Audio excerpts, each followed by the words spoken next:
¿Es posible modificar el tiempo para conseguir que, por ejemplo, llueva más o que llueva menos? Hay quien argumenta que sí es posible y que de hecho ya se está haciendo. Lo cierto es que, según recoge la Organización Meteorológica Mundial, en estos momentos hay más de 50 países que investigan técnicas de modificación artificial del tiempo, pero al menos de momento todavía no se ha conseguido nada convincente. Hoy hablaremos de la siembra de nubes, una técnica que ha generado gran interés en el ámbito de la meteorología y la ingeniería ambiental. Ha sido protagonista recientemente en Dubái, donde se están llevando a cabo esfuerzos para combatir la escasez de lluvia. Pero, ¿qué es exactamente la siembra de nubes? ¿Cómo funciona esta técnica o cuáles son las implicaciones, desafíos y perspectivas que representa? Hoy en Plaza al Día, siembra de nubes. ¿Podemos modificar el clima?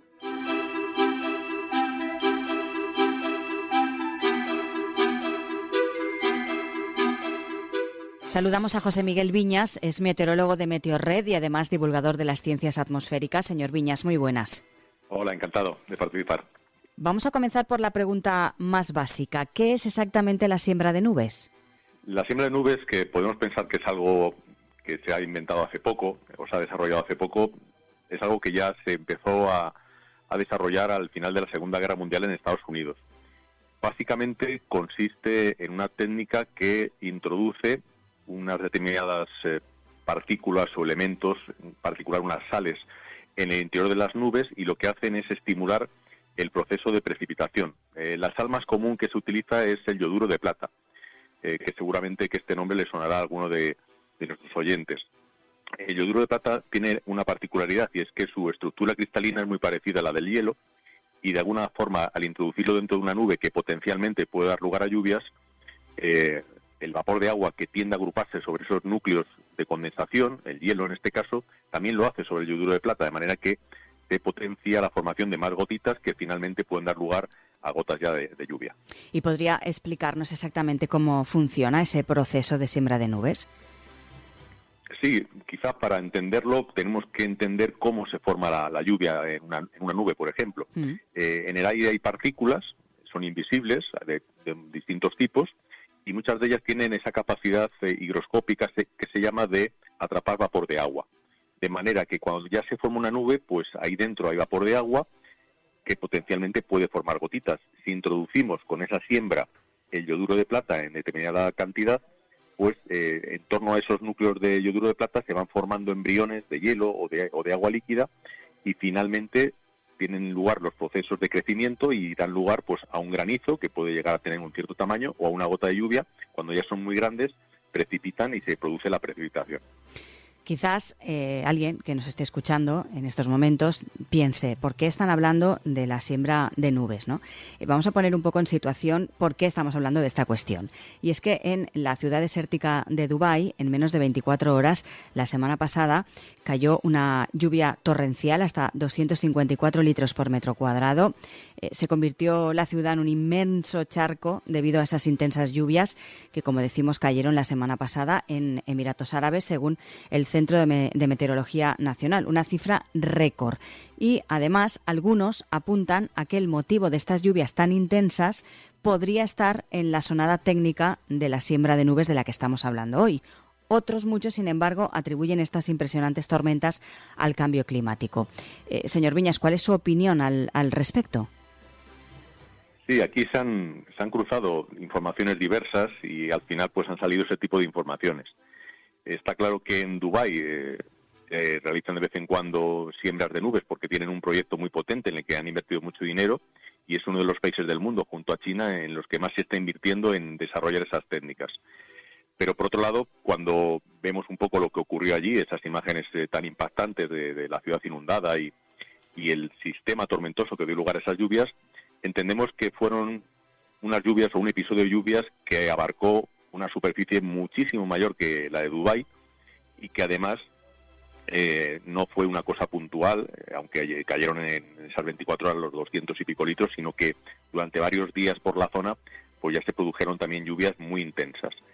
El tema del cambio climático está un poco puesto ahí también en algunas noticias, porque es verdad que estamos viendo en muchos lugares del mundo situaciones tormentosas o episodios que dejan lluvias de este calibre, de una magnitud extraordinaria, o tormentas o granizadas.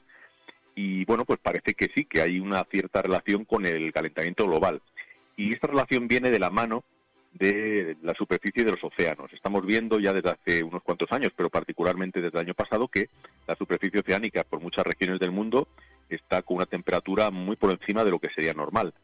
Y eso, cuando en una zona se forma una gran tormenta, como la que tuvo lugar allí en la península arábiga, pues el estar cerca a ese mar tan caldeado, lo que hace es aportar un vapor de agua extra, que si no estuviera tan caliente el mar no llegaría a la tormenta, y hace que ese proceso de precipitación sobre el que estamos hablando pues sea particularmente intenso o eficiente, y dé lugar finalmente a esa lluvia torrencial con las consecuencias que hemos visto.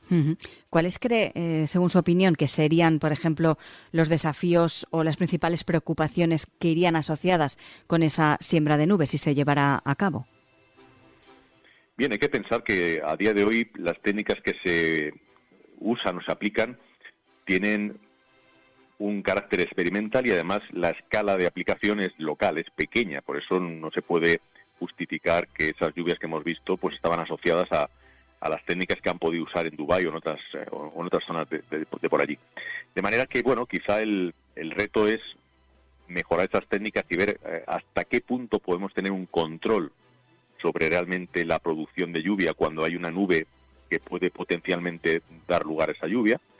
Y quizá el riesgo es que esto se nos vaya de las manos, que al final pues se hagan proyectos ya a una gran escala y que puedan tener unas consecuencias que pues no tengamos un control sobre ellas. Para mí ese es el principal temor, ¿no? Porque al final no tenemos un control porque no tenemos un conocimiento profundo de lo que pasa dentro de una nube. Pero si lo tuviéramos hipotéticamente, pues podría esto descontrolarse, ¿no? Y eso es lo que yo creo que hay que intentar evitar. Como decimos, vamos a hablar de algo futurible. ¿Cree que podría un poco la siembra de nubes ser una solución a largo plazo para la sequía que, por ejemplo, vivimos en España? ¿O es pronto para determinar eso? Sí, es pronto. Yo pienso que habrá un desarrollo en estas técnicas y que quizá dentro de 10 años pues estemos ya en un punto diferente en el que ya tengamos no un control total, pero quizá sobre un área determinada sí que podremos a lo mejor manipular una nube de forma que podamos producir una lluvia en una zona en concreto, pero a escala muy pequeña.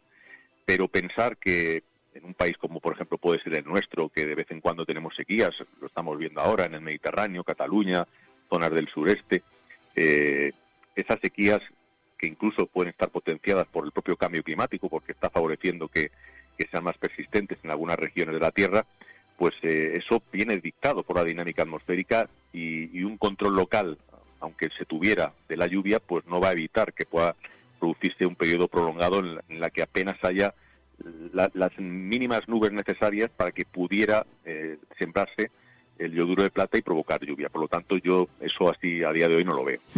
Del mismo modo que estamos hablando de estos sistemas que se utilizan para provocar esas precipitaciones, también existen, y también queríamos comentarlo hoy, campañas para evitar que una tormenta deje granizo de gran tamaño. A esto se le conoce como lucha antigranizo. ¿Esto se está llevando ya a cabo?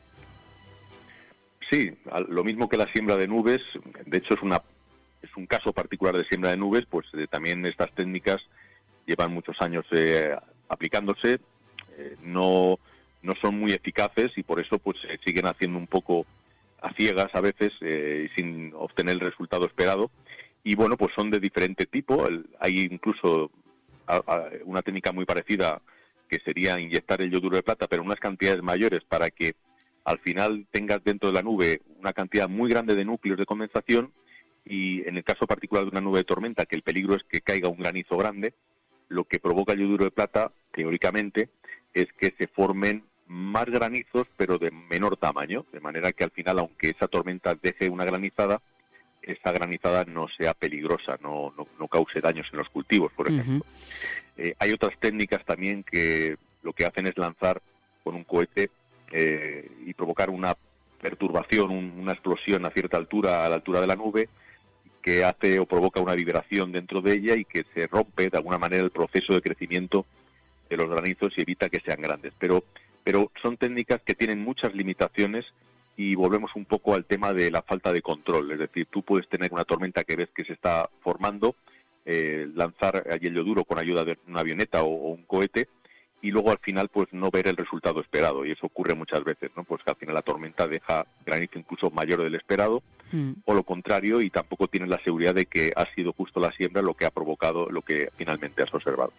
También me gustaría hablar de otra cuestión, viene un poco en relación a lo que estamos hablando, pero como decíamos, estamos hablando de la siembra de nubes, que sería de manera sencilla provocar que la nube provoque lluvia, ¿no? que llueva, y otra teoría sería la contraria, aunque esta es un poco más conflictiva. Me refiero a la de los chemtrails. ¿Qué significa esta teoría? ¿En qué consiste? Bueno, pues hay personas que piensan que las estelas de condensación que dejan a veces los aviones en el cielo y que quedan marcadas, pues esas estelas tienen sustancias químicas que o bien evitan que llueva, o bien esas sustancias químicas son nocivas para la salud o para los cultivos que hay si cae eso a la Tierra. Bueno, son teorías conspiratorias. No tengo muy claro qué hay detrás de eso en las personas que están constantemente fomentando que se hable de esto, y desde luego que, bueno, cualquiera que sepa un poco cómo funciona el motor de un avión, pues sabe que una estela está formada principalmente por hielo, porque lo que sale muy caliente de los motores de un avión en vuelo es vapor de agua y algunas partículas, y eso es lo que genera finalmente cristales de hielo, que al ser muy reflectante, pues el resultado es esa estela que vemos brillante, y que se queda o no marcada depende de las condiciones que haya justo al nivel donde va volando el avión. Por último, sí que me gustaría también abordar la cuestión negativa, entre comillas, es decir, los efectos negativos que podrían suponer rociar las nubes de yoduro de plata. ¿Los hay, esos efectos negativos? ¿Los habría? Esos efectos negativos podrían venir de la mano de unas campañas que ya tuvieran, digamos, una escala mayor. Imaginémonos que China pues sigue investigando esto, cada vez invirtiendo más dinero, otros países se suman a eso y finalmente se pueda llegar a hacer una siembra de nubes en regiones, a día de hoy es imposible, pero en regiones terrestres muy grandes. Esto acarrearía otra serie de problemas. Todavía no tendríamos un control directo sobre el tiempo, pero regionalmente ya sí, quizá, en un caso hipotético. Y claro, pues si pensamos en un país, ya que he dicho China, por ejemplo, ese país que tiene regiones donde habitualmente hay periodos largos de sequía, aplica esa técnica, se supone que ya la tiene desarrollada en un futuro, y consigue que en esas regiones que suelen ser además fronterizas, pues deje de haber tanta sequía y atrapa, por así decirlo, vapor de agua de zonas que están al otro lado de su frontera, es decir, de otros países en los que no tenían ese problema de sequía y empiezan a tenerlo. Claro, esto pues claramente implica inmediatamente un conflicto entre países, porque al igual que pueden ocurrir las guerras del agua porque un país decide arbitrariamente pues limitar el caudal de un río que pasa a otro país, el otro país tiene todo el derecho legítimo a reclamar que el agua de ese río no pertenece al país de la cabecera, sino que el río es de todos, ¿no? Pues con la atmósfera pasa algo parecido. En la atmósfera no hay fronteras, las fronteras están aquí abajo en la superficie terrestre dividiendo los países o los estados. De manera que eso generaría una serie de problemas que podrían acarrear pues conflictos muy muy importantes, aparte de un tema ético, etcétera. Eso de momento no va a suceder, estábamos hablando en un caso hipotético, pero sí que podemos concluir, señor Viñas, en que por mucho que la ciencia evolucione, de momento el ser humano no puede controlar que llueva o que no llueva, eso es así. Efectivamente, cuando se desarrollaron estas técnicas, como dije al principio, pues después de la Segunda Guerra Mundial en Estados Unidos, claro, el ejército de Estados Unidos estaba muy expectante porque pensaba que tenía el control del tiempo y sería el arma perfecta, ¿no? Pues si un país me ataca, pues yo le provoco un cambio meteorológico que le perjudique, ¿no? Y esto con el paso de las décadas se ha visto que no, que estamos lejísimos de eso. Yo creo que nunca lo conseguiremos y bueno, a lo que hay que aspirar quizás es que a una escala pequeña, lo he insistido varias veces, pues sí que se pueden hacer técnicas que ya sean más eficientes y que quizá pues den un resultado positivo, pero a esa escala, que nadie piense que vamos a poder modificar el tiempo a nuestro antojo. Bueno, pues nos quedamos con esa reflexión. José Miguel Viñas, recordamos, meteorólogo de Meteorred y divulgador de las ciencias atmosféricas. Muchísimas gracias por estar hoy con nosotros. Muchas gracias a ti, un abrazo.